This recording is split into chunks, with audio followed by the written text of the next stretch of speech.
Hello, my name is Emil Aim, and the country that I'm researching is Luxembourg.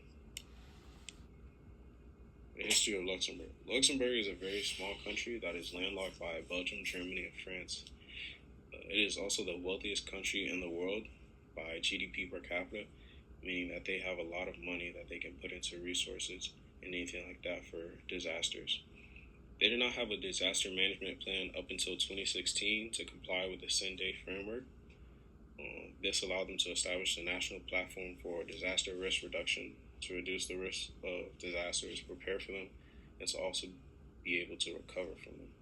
This plan is still new, and since they had not experienced too many disasters since adopting it, they will need experience to determine the best ways to handle certain situations. Their implementation. Luxembourg experiences a bottom-up pattern. Each municipality is responsible for informing and preparing its citizens for potential crises and having a plan in place in case something happens.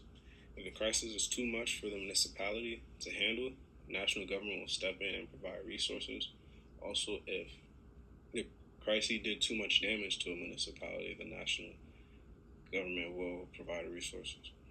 If a crisis threatens the entire country, the national government will have to have a plan in place to warn and prepare the citizens while trying to preserve and reduce monetary losses, and also having a restoration plan in progress too.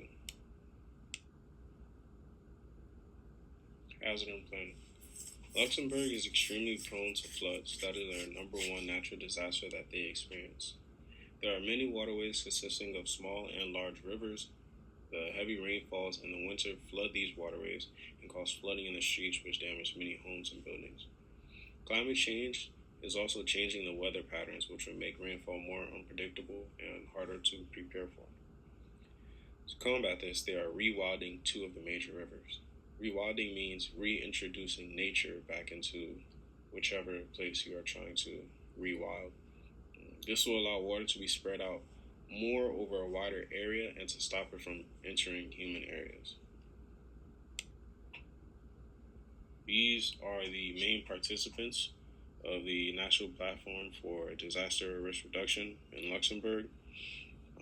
They work directly with the national government. Most of these ministries are within the government, and they make sure they prepare and inform the people of Luxembourg before any natural disasters happen and try to prepare or try to plan if anything does happen.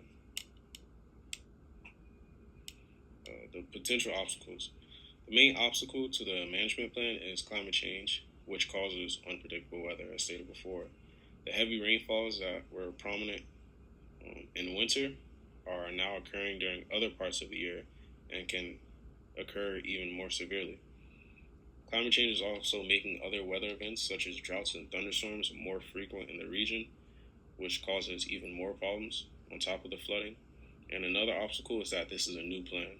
So there may not be a best plan in place yet that can handle the floods and the droughts and the thunderstorms. But they also have a lot of money, being one of the wealthiest countries in the world, and they will have enough resources to make it work. Like I said before, flooding is the number one problem or disaster in Luxembourg, and the floods of 2016 and 2021 are the most recent and most detrimental to Luxembourg. And in 2016, the new plan was still being introduced, but the flood caught people off guard and they didn't have time to react, as it destroyed a lot of homes and cost a lot of money in insurance. It was the most costly disaster in Luxembourg history, but this taught the government how to better warn and inform its citizens and prepare them for floods in order, if they do need to evacuate, they can take anything they need with them or prepare their own homes. And this also taught them how to deal with the cleanup and restoration processes. And these are my references.